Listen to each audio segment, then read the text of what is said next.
Hello, hello, everybody. Welcome. Hello, Body Freedom Podcast. Audra here. So excited that you are here. I am really excited to riff on something that feels like the meat and potatoes of what we do at Hello Body Freedom. It's definitely what has us standing out that I don't know many other programs that do this. And we're talking about this concept of emotional resiliency. And I want to dive into that with you today, what it is, what it means, why it's so important, and how it will ultimately change the trajectory of your weight loss journey. And it doesn't have anything to do with eating healthy. It doesn't have anything to do with going on a diet. It doesn't have anything to do with joining a gym or drinking more water or all of these things. Not that it's bad to eat healthy food or not that I don't love when people want to move their body or whatnot, but or drink more water, but that's just not the actual key to sustainable weight loss for a lot of people. But emotional resiliency really is the key. And what I have for you today are 5 steps of how to get there. I'm really just excited to bring this out to you. So, let's first talk about the definition of emotional resiliency. The way that it was described to me when I first started going through all of my trauma resolution training back in 2017 is that emotional resiliency is like you can imagine just living your life and you're doing good and you're thriving and all is good in the world. And then all of a sudden there's a big thing that happens or an emotional thing that happens. And so the definition of emotional resiliency is your ability to bounce back from whatever that adversity is. So to literally be able to come back up to where you were, the same level of like emotional functioning that you were at after a difficult experience. The one of the ways that it's been described to me is that you were able to feel all the way down and all the way through, and then you're able to pop right back up to the other side. Okay. And so I have used that definition forever, but there's a bunch of positive psychology peeps out there that are taking that definition to the next level and they're calling it post traumatic growth. And what they're describing it as is that the actual adversity that you've gone through, the stressor that you have been under, whatever it might have been. So to not just to create emotional resiliency, but it's actually the process of having that adversity and then being able to expand your capacity to be with that adversity. So now, whenever you come out to the other side, you're not just at the same emotional functioning that you were at before the adversity, you are actually higher. You actually have more capacity to hold more than you did before the event or the intensity, whatever it might have been before that happened. And I love that. I love that definition. I love the idea of emotional resiliency, like when we can understand, oh, we go down and then we come right back out. But I'm curious if you have had this experience, because I have definitely had this experience where I don't wanna cry, I don't wanna cry, I feel like a lot of things are coming up, and then all of a sudden, the floodgates open, and I just am, like, I'm wailing, whatever the situation might have been. Lots of stress, grief, sadness, loss, whatever. But really, when you have just an incredibly long, intense, like, wailing and crying and you right?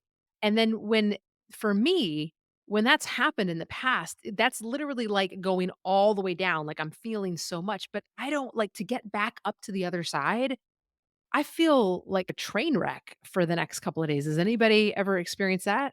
Where you start to feel your feelings and then you can't actually get back up to feeling good again. And so the idea of emotional resiliency is that you are able to go deep and go in and feel and then actually get to the other side of that. And I think that expanding your capacity in order to be with whatever that thing is that you're feeling, that is the actual ticket, to be like, to really create that emotional resiliency. To be able to hold whatever it is that is there, and quite frankly, to be able to hold it and get back up to thriving basically says, "Now I'm able to hold something that I wasn't even able to hold before that." So, why would we be talking about that? Why would we be talking about that? As I'm recording this, we are, like, smack dab in the holiday season.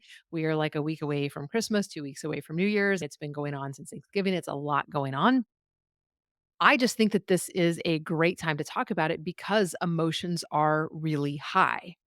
whether they're good emotions and happy, where you see all like the thrills of the holidays, and some people like really get off on that. But most people struggle with the extra added stressors of the holiday season, with the people that you haven't seen for maybe since last year that might cause you turmoil. And quite frankly, a lot of us have a mix of memories of this time of the year that are some happy, but a lot of them are not wonderful. And so it brings up a lot of stuff. More people are likely to massively overdrink and massively overeat so as to numb out and not feel what they're feeling this time of the year. And I'm hoping that this will help you get through this, because it's not just the holiday season, it's any time we're basically experiencing feelings and emotions, right? And I know for me, working as the founder of Hello Body Freedom, I literally work with women every single day who, instead of feeling their feelings like I did for 3 decades, not able to feel my feelings, I would just eat them away. And you can put any other coping strategy in front of there. You can talk about eating your emotions. You can talk about drinking your emotions. You can talk about projecting all of your own inner shit on other people instead of actually looking at what's going on, because that's the thing.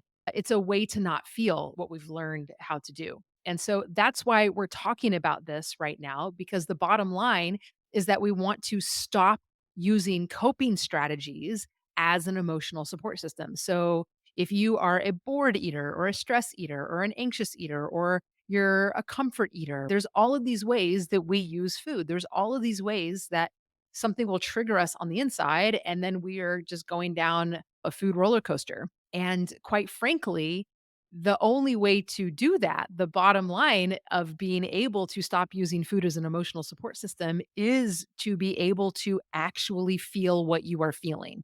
And that's what we're talking about. Emotional resiliency is your ability and capacity to feel what you are feeling. And then we get good at that. We're able to feel what we need to feel and then get right back up on the other side. But oh, my friends, there is a struggle with that. And I want to talk about that. There's a huge problem. Why the hell can't we feel our feelings in the first place? Why? Here's the thing: our nervous system, our mind body, our whole system has learned that it's not safe to feel our feelings. Full stop. Now, you might ask, what do you mean? Why would it not be safe to feel? Like, if you're telling me that the answer to ending this feeling where like food is in control, right? Where I'm eating when I don't want to eat, I'm eating, I can tell that I'm stress eating or comfort eating or mindless eating. I have all of these behaviors around food. And you're telling me that the answer is to be able to feel my feelings when, gosh darn it, like I want to be able to feel my feelings, but you're telling me that I can't. Why? Why would my nervous system believe that it's not safe to feel what I'm feeling? And I want to really just give you the quick lowdown of this, right? So I want you to imagine being a kid and you start crying in a situation, and the caretakers around you are not comfortable with the fact that you are crying right then and there. Maybe you're really tired because you needed a nap, but then, your parents took you to the grocery store and you're like having a meltdown, right? And in those moments when the caretakers around you are not actually helping you build your emotional resiliency in the moment that you need help building it when you're a kid, they're doing the opposite of that. They actually teach you, and we learn this not just from our caretakers, we learn this from society, we learn this from so many ways. We learn that there are certain feelings that are just not okay to feel. All right. Pull up your big girl panties, pull up your big boy pants, right? Big girls don't cry, big boys don't cry. You need to grow up. You need to suck it up, buttercup. Like, this is the society we live in. And then we get in these situations, especially when we're kids, we are very smart as little youngsters. As young ones, we really can detect what is okay to be, what is allowed to be felt, and what is not allowed to be felt. And so, what ends up happening are all of these either like obvious clues when our parents are literally saying, do not cry, stop, whatever, or even the subliminal stuff, right? And we watch our own parents like not able to feel whatever they're feeling, and then they end up acting out, or caretakers or society, or all the ways in which we see it around us all the time. What happens, especially as children, is that we turn on ourselves. And all of this is unconscious. Like, you have no control over this. You literally realize they say it's not okay. So I am telling myself it is not okay to feel this feeling. So here's the problem with that, is that we as humans are supposed to feel all of our feelings. It is a unique, beautiful experience. It is a human experience, right? We wouldn't have all these feelings if we weren't supposed to. So, in actuality, our feelings are here to guide us. They are there for a compass, and they are a part of what it means to be a human on this planet. But what we are learning is not allowed to feel, not allowed to feel, not allowed to feel. So we turn on ourselves. And then what ends up happening eventually, absolutely, when you feel that feeling again, because I guarantee whatever that feeling is that you keep trying to not feel, you are going to feel it again. It is going to come up. But what happens is that we immediately push it away. We like throw it under the rug. We shove it into the closet. Literally, we take a big swallow and we tell ourselves, nope, not now. Can't feel that. We do all of this unconscious and subconscious stuff in order to not feel like literally anything and everything we can do to not feel. And that is the problem. This is where we're like, okay, Audrey, you're sitting here telling me emotional resiliency. Okay, all I got to do is feel my feelings and then I'll stop stuffing my face. And at the end of the day, what I see over and over again, it's not that people can't like buckle down and go on a diet and create healthy habits when life is going good, right? It's that when shit hits the fan that they start using the coping mechanism of calories, of overeating and overdrinking and all the things, right? And so what happens is that we create habitual patterns based on this emotional kind of train wreck that's going on inside of us, this inability to touch what we're feeling and know that it's not going to kill us because we learned a whole long time ago that these are off limits. We are not allowed to feel them. So our nervous system, our entire body literally has learned over the course of time, not safe to feel, not safe to feel. And this is why we keep getting stuck. And so now here we are in the situation where we're doing anything we can to not feel. And this is how we create these habitual patterns. And these habitual patterns are reactive to whatever situation is going on that is making you feel uncomfortable. All right. So we end up creating a big mess because we don't know to handle what is happening in this moment. So let's talk about some of these habitual patterns that we end up getting us stuck in. I am going to hand you these 5 steps to building emotional resiliency, but first, I really want you to hear like how it very likely shows up in your life, all right? So again, this is how habitual patterns show up that we react to. All right. These are the things you might see these as a stress response. You might go, okay, I've heard of this before: fight, flight, freeze, and fawn. So let's talk about that. What happens when you start to feel something that feels outside of your comfort zone? And remember, because you've learned to not feel, your comfort zone is pretty tight. You only want to feel this little bit amount. And anything outside of this, nope, not going to feel it, not going to feel it. So as soon as you start to notice that your nervous system is getting out of its comfort zone, oh my God, I don't want to feel this, then what happens? Number one, you might get aggressive. You might freak out. You might start to get hysterical. You might just start like yelling or screaming, right? All of these ways. You might fight. That's another way that we call that. We call that the fight part of our autonomic nervous system. Your defenses are up and man, you are going to fight, right? Which is a distraction from being able to feel what you're feeling. Another thing that we can do is avoid or escape. So now here we are, we're feeling something, it doesn't feel good. I'm out. I'm out. I don't want to deal with this. I'm going to leave the country. I'm telling you that if you're curious, that's mine. All I wanna do is leave. Leaving is my thing. I am a what is it called? What's the attachment style I'm called? I'm not anxious, I'm avoidant. I avoid. I'm an avoidant attachment style in a relationship. It has been the hell of my life to heal. Now, healing is possible. That's the other thing I wanna tell you. But notice, where do you avoid and how do you escape? Do you use food to avoid and escape? Do you use alcohol or drugs, right? So, whenever we are avoiding or escaping, if the first one was getting aggressive and getting hysterical and getting loud and yelling or whatever, picking a fight, whatever that might be, that is called fight. But when we're avoiding and we're escaping, that's called flight, right? Or what about just completely numbing out? How many use food to just not feel completely, right? And so, this is what we can call freeze. And then the other one is when we people please, when all we're doing is looking at other people and instead of being able to actually go inward and be with what we're experiencing, we are putting all of our attention outside of us and spewing it all over all the other people, all up in their business. That is called people pleasing. And the terminology we use for that in terms of working with the autonomic nervous system is fawn, right? There's the fight, flight, freeze, and fawn response.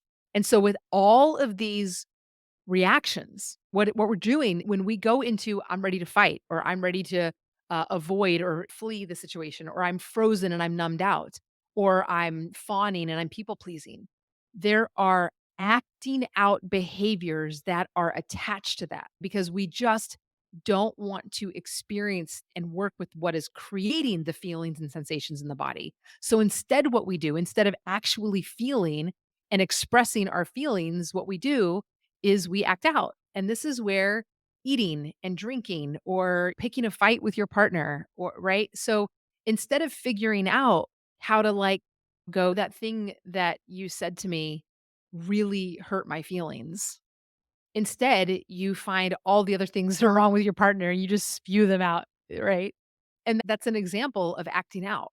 Another example of acting out is your teenager is acting like a total brat and you're in the kitchen cooking and you're making a meal and you've got 20 other things on your to-do list, but you're feeding the family, doing the best that you can, and your teenager comes in and just makes a big shit fit about not wanting to eat the thing that you're making.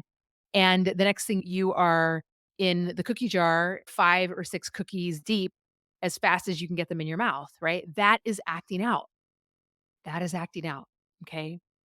So, instead of figuring out how to tolerate and how to be with the feelings that we are feeling, what actually ends up happening is our nervous system is doing everything it can to keep you inside of that emotional comfort zone, that little itty bitty window of tolerance that your personal nervous system has learned if we just stay in this place, then we'll be okay. Because to feel what you're feeling would be outside of that comfort zone. And so here we are in a shit show of a situation because with the food and the eating or the drinking or the drugs or the screaming at your partner or the spending another $500 on some outfit that you didn't need, right? These are just all other reasons to distract yourself and stay inside of a comfort zone so as to not feel what you are feeling. But here's the situation is that what we have to do is actually learn how to be with our emotions and get out of our comfort zone. So instead, what we're trying to do is we're trying to figure out how do I learn how to tolerate feeling outside of my emotional comfort zone? That's what we're trying to do. But what we actually learn is fear, can't touch it, not going to do it. Okay. And there it lies the problem. And so here we are. How do we do this? How do we create the ability to do this work, to actually feel what we need to feel so that we can actually come into this better right relationship with and not be using these coping strategies like food? All right, let's have that conversation. The first thing you need to understand is that for you to get to the other side of this, the growth that needs to happen, like the only way growth happens in your life, in my life, is to get outside of your comfort zone, right?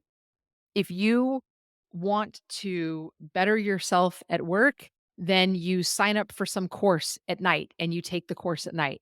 And is it way more comfortable to sit at home and watch TV? Yeah, absolutely. But getting out of your comfort zone to make your life better. I have not found anything in my life that's really worth having that did not require me to do things that I did not want to do. I'm just thinking about getting a college degree, like the amount of time it took me to get a college degree. It was hard. I had to work really hard at it. But I'm the one that had to do the work. I had to get out of my comfort zone in order to grow. I'll use 2011 when my entire life went into an absolute shit show. And now I'm in therapy, I'm in yoga, I'm doing all of these things. And guess what? All my other friends were out partying and having a good time. Audra had to go do some deep shit. I had to be willing to get uncomfortable get out of my comfort zone in order to get to the other side, in order to heal, in order to become more human, really, to really become more self actualized. Right. And so, emotional resilience is about figuring out how to stay with the discomfort, the emotional discomfort that we are experiencing, those uncomfortable feelings that we have in our body, how to be with it, how to be present, fully present with it. And then also be like nice to ourselves and compassionate to ourselves and learn how to actually tolerate it, right? To stay with and tolerate the hard moments. Okay. So emotional resiliency literally involves, to be very crystal clear, it involves expanding our capacity to be with the uncomfortable, icky feelings. And so, what I mean by that is, I mean like the thoughts that go on in your head, the actual emotions that we are feeling inside, the physical sensations that are very uncomfortable, that are attached to the emotions and thoughts that are going on, and our capacity, our ability to expand our capacity to be with that so that it stops tripping us up. We stop just immediately going to numb out and act out so that we can actually respond to the demands of our lives, to the things happening in our lives, the work, the school, the family, all the things with more ease, peace, and presence. Okay. Feel into that. What I have discovered working with my clients at this level, when they actually do the work, which in VIP coaching, they do, it's one on one, it's very high touch. So everybody's in it, we're doing the work. It's not just that they're, "Oh, life is just feeling more ease and peace and presence." No, it's that they are not using food as a mechanism to fix how they are feeling anymore. And you cannot escape the law of thermodynamics, y'all. We move a certain amount and we eat a certain amount. And if you are overeating the amount that your body needs, you're just going to store more body fat and your body's going to expand. That's like the most basic way to understand weight gain. Okay. Everybody that's sitting here giving you every other freaking reason, oh, but it's hormones. Oh, but it's menopause. Trust me, you are just eating more than what you need. And you have been for a long time because you haven't actually resolved this level. And I don't mean to go on a side note here. I feel like I say this a lot lately, but whenever you are sitting here focused on the latest diet and how fast can I lose this weight, you are literally distracting yourself from the real work.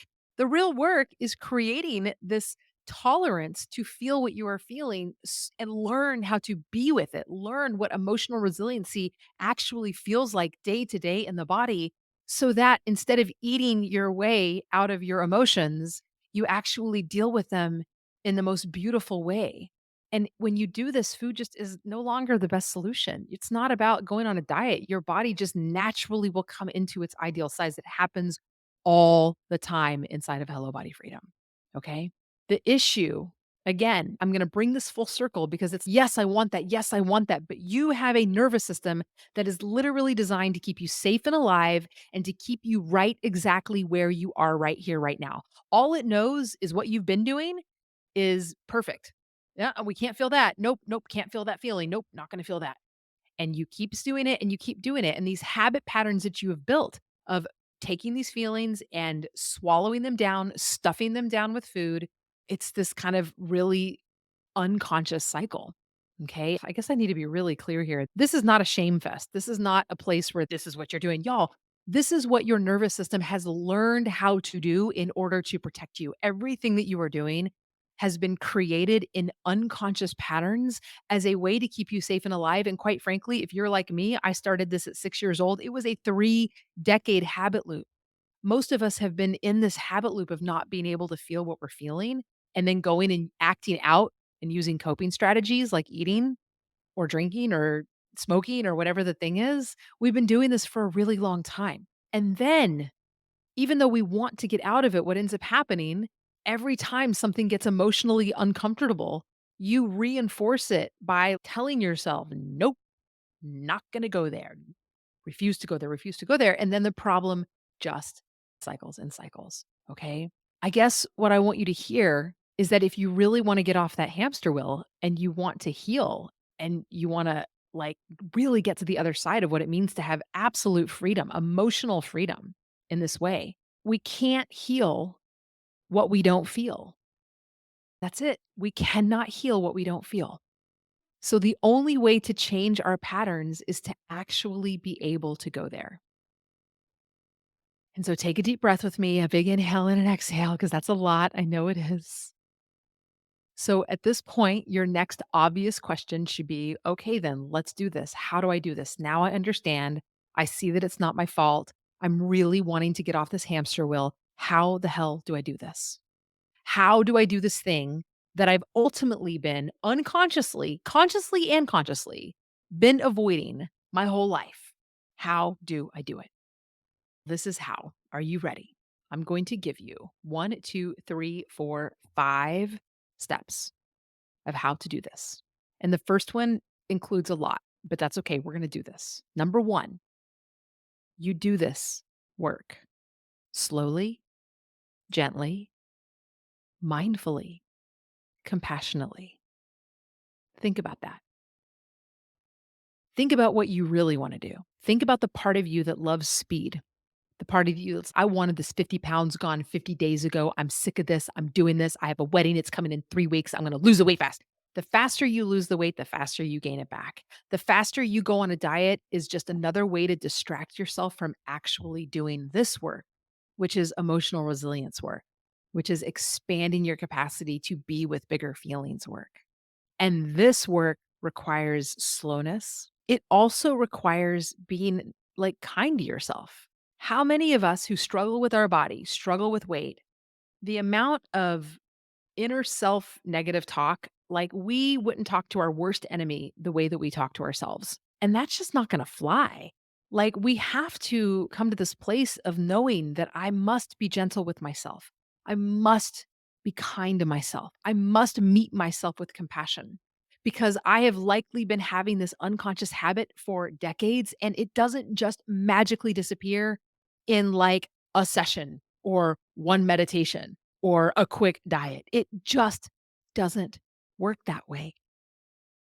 And so our ability to be nice to ourselves along this journey really matters. All right.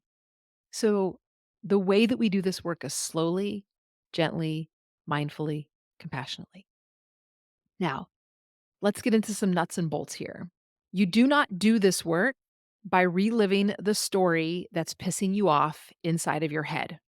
You do this work through the body. All right. So many of us get really triggered and we get this big emotional kind of thing go on. And even if it's just a mildly irritating thing, something triggered us and now we are just lost in our thoughts. That person did this to me and I can't believe they did this. Oh my God, what am I going to do? There's so much to do right now. I'm not even sure. Oh my gosh, what am I going to do? I'm so overwhelmed. There's going to be 30 people at my house in 3 days. Oh my God. Oh, can you believe that person said that? Oh, what am I going to do about like it is all lost in your head and in your story. And if you just keep staying in the story of shit, nothing's going to go. We have to be able to touch what's going on at the body level. All right. So the thing that's bothering us is creating thoughts, it's creating feelings and emotions, this thing that is uncomfortable inside of us. And it is an embodied discomfort for sure. For sure. For sure. Okay.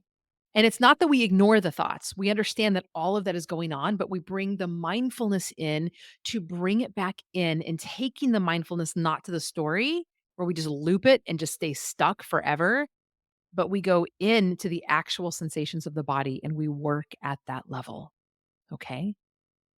Number three, the only way I have seen to do this work, and this is backed by the pioneers in trauma research out there, is that we must have a safe container to be able to access and feel safe enough to feel what we're feeling. And what do I mean by safe container? There's outer safety and there's inner safety. So, outer safety is literally, am I safe in my outside world? Am I in a safe place? Can I lock my door to do this work?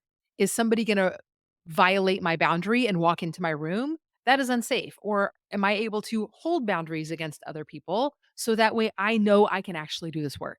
That's an example. Outer safety might be the container in which you're choosing to do this work. So, for instance, inside of Hello Body Freedom, we are trauma informed coaches, and it is our priority to create a safe container. So that is a safe container inside of our client community. That is a safe container inside of one on one coaching.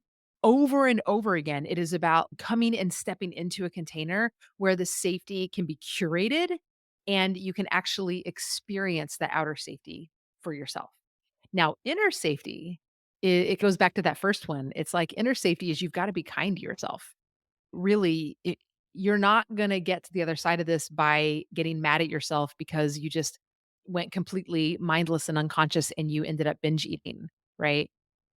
What you have to do is go, wow, I'm actually learning and understand that this binge eating or overeating or stress eating, whatever the pattern is, I've had this pattern for a really long time. And I know that to get to the other side, so that way I'm no longer having that behavior, it's going to take some work. And along that journey, messing up is going to be a part of it. I'm going to binge eat. So I just got to be nice to myself and kind. It's just a part of the journey, right? So creating that level of inner safety over and over again. So, slowly, gently, mindfully, compassionately. We do this work through the body, not through reliving stories over and over again. It is body based work. You must be in a safe container, inner safety and outer safety. And then the next has to do with the actual work of being able to feel what you are feeling. So, when you very first start this work, the concept is called titration. When you very first start to do this work, you can't choose the thing that is triggering you the most, right? The person that's triggering you to all hell, the situation that has you up in arms and you can't even see straight and you can't even sleep at night. That's really hard to start there and do that work and to think that you'll actually be able to tolerate because those are really big numbers. So, like on a scale of 1 to 10, we're talking about triggers of an 8, 9, or 10. So, the first thing we want to work with are little things. So, that's what the titration means. It means we start with a little titration. It's like a 5% to 15%. So, you want to start with something that's mildly irritating to you, something that like rubbed you the wrong way. That's you can tell like your feathers are ruffled a little bit, but it's not on a scale of 1 to 10. Your feathers are not ruffled at a 7, 8, 9, or 10. No way. If you start with that, it's not going to work. You start with the things that are more like a 1, 2, or 3. All right. And then that's how you actually can learn how to be with what you're experiencing because it'll still feel like annoying. It'll still feel hard. It's like going to the gym when you go to the gym and you pick up like the 50-pound dumbbells and you haven't been to the gym in a year and you think you can do some 50-pound bicep curls, that's ridiculous, right? You're literally not going to be able to. It's too much. You start with you titrate. You start with the fives, and then you titrate up to the tens, and then you get up to the 15s. And eventually the fives will be so easy and you'll be up to those 50 pounds eventually. And that's how you titrate. All right. You choose situations that are only mildly uncomfortable to start with in order to build this muscle of expanding your capacity to be with this kind of uncomfortable stuff. Because again, your level of believing that it's uncomfortable is because your nervous system has taught you a long time ago not to feel it. You've just spent a lifetime not feeling it and being scared of it. Okay. But the more that you practice it, you start to realize that, y'all, it's not as bad as you think it is. And I want to give you an example. This is turning out to be a long episode. I was not expecting that. I thought it was gonna be short. I always think they're gonna be short and I go a little longer. Okay. So I had a coaching call last week and it was mainly a conversation between myself and 2 other Hello Body Freedom VIP clients that are one-on-one coaching clients that we have in our program. And the 3 of us were just having an epic conversation. And what I loved about this conversation is one of these clients has been with us for over a year. Another one of the clients has been with us just under a year, right? So they have a lot of practice under their belt. And I have been practicing this for like since 2011, really. And at this level since 2017. We're talking a long time that I have been working at this level, right? But hearing my 2 clients who are right at a little over a year, a little under a year, it doesn't take decades to do this work, right? They are in this epic place. And so we were just talking about how there are legitimate hard things going on in our lives, like legitimate hard things. For one client, there's unbelievable, like challenging family things going on and how to put boundaries around that. For another one, it's in a complete and total other, like it is a life transition. It is like leaving a home that she's lived in for something like 30 years. She's not just leaving the home, she's moving to a whole other city. It's big, like stressors. My stuff is just a big mental health crisis inside of my family, and it is the level of pain and suffering that all of us are experiencing is real. It is intense. These are like real life shit, man. This is not sugarcoating anything, right?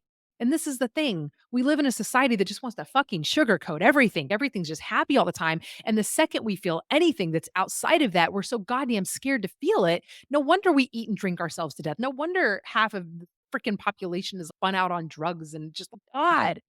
If we're just willing to go a little deeper and do some slightly hard work that doesn't have to be so hard because we titrate like what we just talked about.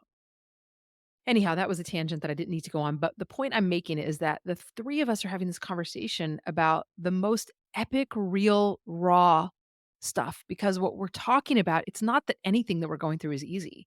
It's not easy, but we are not eating our way through it. We are not drinking our way through it. We are not drugging our way through it. We are not projecting all of our shit on other people. We are not fawning our way through it. We are touching what needs to be touched. And we have so many tools in our tool belt, thought tools, ways that we can speak to ourselves, embodiment tools, practices that we can do over and over again. Like the amount of tools that we have in Hello Body Freedom that we practice over and over again. And we're sitting here going, I think the best part of it is that it's such big stuff, but the feelings are real. It's all the feelings, but it's just, we can tolerate it. It's tolerable. On a scale of 1 to 10, we're talking about 8, 9, and 10 stressors, and all of us are talking about what a gift in our life that we are learning and are able to be with what we are feeling, because the truth of the matter is even though the 3 of us are going through a hard time right now, guess what? This too shall pass. As everything. What comes and goes. But the problem is if we are not willing to feel our feelings, if we are only able to unconsciously and consciously shove them down, shove them in a closet, refuse to do any hard work, refuse to feel it, it doesn't ever go away. It just gets worse. It just gets harder and harder. It's Resma Menachem. I talk about him all the time. He's one of my most favorite social workers. He does such beautiful work. Go check out his book. I think it's called My Grandmother's Hands. He's probably got more books by now, but he's doing all of this beautiful work in trauma resolution around discrimination and racism in our country. It's so epic. Okay. But he talks about this concept of clean pain versus dirty pain. All right. We all have it. You think you can get rid of pain? You think that life is just supposed to be like, rainbows and fucking unicorns all the time? No, that's not how life is supposed to be. But at the end of the day, pain is a part of what it means to be a human and have a human experience. So are you going to choose clean pain or dirty pain? Over and over again, I love this analogy because dirty pain is just, I'm not going to feel my feelings. Nope. And then we just sit in a shithole of an experience where we're smoking and eating and drinking and drugging and spewing our shit all over the place instead of actually doing the work of the clean pain. And the thing about clean pain, it's like the dirty pain is like taking a band-aid off, like, so just one little thing at a time. Clean pain might feel challenging at first. I think of clean pain as the second you need to do something, you just go take care of it right there. The second you need to clean up your side of the street, you clean up your side of the street right there. The second you feel a feeling, you take the moment at a time to actually be with what you're experiencing and what you're feeling. You learn how to do this work instead of going and numbing out, right? Dirty pain. What happens? You go and eat the pizza, you eat the ice cream, you smoke pot, I don't know, you drink the bottle of wine, right? We all know that makes us feel better in the moment. But that's what makes it dirty pain because it just piles on top of pain that we're not actually touching. It is just a distraction from actually doing the real work. I haven't even got to the last one, but I'm getting to the last one right now. First, to do this work, we're just going to go over them. Last time I'm going to go over it. You do this slowly, gently, mindfully, and compassionately. Number two, you do this work through the body, not through reliving stories up in your head.